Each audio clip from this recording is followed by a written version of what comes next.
Di sebuah desa ada seorang pedagang bakso bernama Pak Man. Dia dikenal sebagai tukang bakso keliling yang sangat rajin. Setiap sore, gerobaknya mulai berkeliling dari ujung desa ke ujung lainnya sambil meneriakkan dengan suara serak yang khas. Tidak ada yang tahu pasti dari mana dia berasal.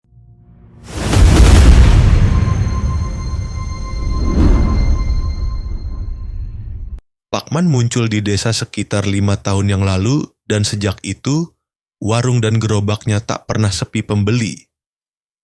Yang membuat warga kagum adalah rasa bakso Pak Man yang sangat berbeda dari pedagang lain. Dagingnya empuk, gurih, dan kuahnya harum semerbak. Banyak yang bilang, sekali mencicipi baksonya, rasanya seperti kecanduan. Tak sedikit pelanggan dari luar desa yang datang hanya untuk makan baksonya. Namun, ada satu hal yang membuat bulu kuduk merinding.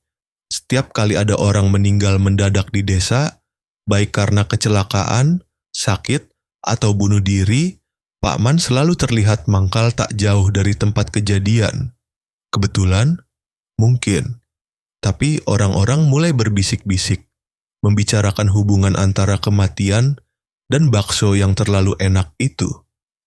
Salah satu anak muda desa, Rio, merasa penasaran. Ia seorang mahasiswa yang sedang libur kuliah dan memutuskan pulang ke kampung. Suatu malam, ia melihat Pak Man lewat di depan rumahnya, mendorong gerobaknya perlahan. Tanpa sepengetahuan siapapun, Rio membuntuti Pak Man dari kejauhan. Ia ingin tahu kemana sebenarnya gerobak itu pulang, karena selama ini tak ada satu orang pun yang tahu di mana rumah Pak Man.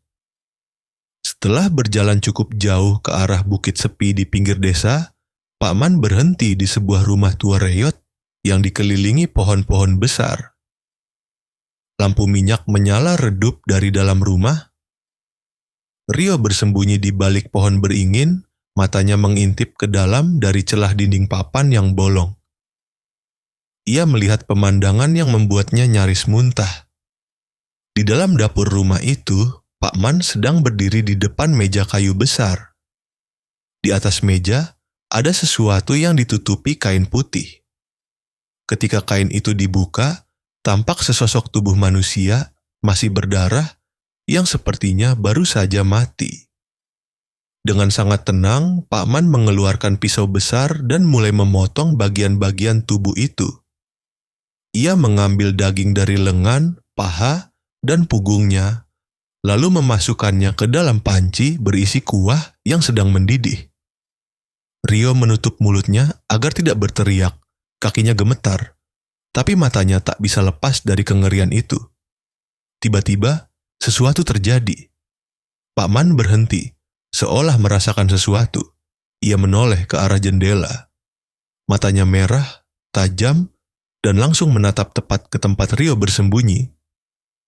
Rio lari sekuat tenaga malam itu. Napasnya tersengal, dan ia tak berani menceritakan apa yang dilihatnya pada siapapun. Namun, sejak malam itu, hidup Rio tak pernah tenang. Setiap malam ia mendengar suara dentingan mangkuk, suara sendok mengaduk kuah, dan bau harum bakso yang menyusup ke kamarnya. Kadang, suara Pak Man terdengar pelan memanggil, "Rio, makan baksonya, hangat, daging segar." Rio mulai linglung, tak bisa tidur, dan kehilangan nafsu makan. Matanya sayu, tubuhnya kurus.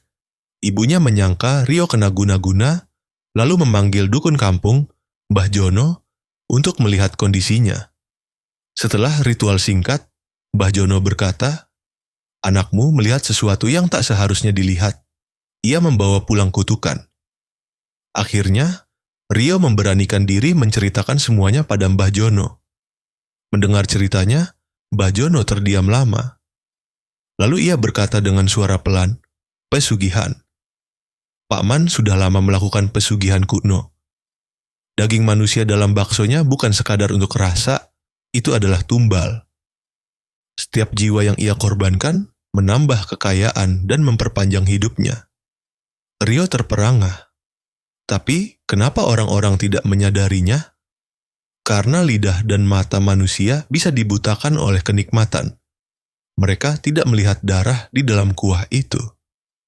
Setelah mengetahui kebenaran itu, Rio dan Mbah Jono menyusun rencana untuk menghentikan Pak Man. Tapi sebelum mereka bisa bertindak, tragedi kembali terjadi. Seorang anak kecil, Sinta, ditemukan hilang saat bermain di sore hari.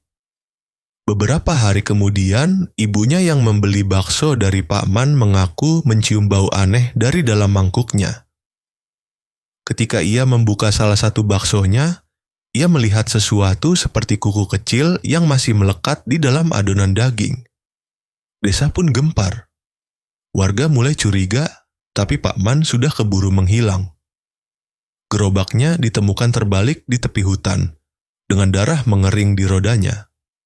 Tidak ada jejak dirinya. Namun, malam-malam berikutnya, suara gerobak dan teriakan bakso masih terdengar mengitari desa. Rio kembali diserang mimpi buruk. Dalam mimpinya, ia melihat Pak Man berdiri di dapur, menatapnya sambil berkata, "Kau sudah melihat, sekarang kau harus menggantikanku." Ternyata, siapapun yang mengetahui rahasia pesugihan itu harus meneruskan perjanjiannya, atau ia akan menjadi korban selanjutnya. 3 bulan setelah kejadian itu, Rio menghilang. Tidak ada yang tahu kemana ia pergi.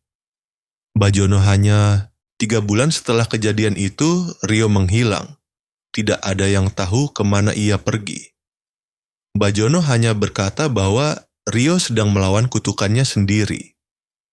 Namun, suatu malam, terdengar suara gerobak bakso kembali lewat di depan rumah-rumah warga. Suaranya berbeda, lebih muda, tapi tetap serak. Bakso, bakso hangat. Seorang anak kecil yang penasaran keluar untuk membeli. Ia melihat seorang pria muda berdiri di balik gerobak dengan senyum ramah. Wajahnya pucat, matanya dalam, dan tangannya bergetar saat menyerahkan mangkuk. Ketika anak itu menggigit bakso pertamanya, ia berkata dengan polos, ini lebih enak dari bakso Pak Man." Warga desa tak menyadari satu hal, pewaris kutukan telah datang.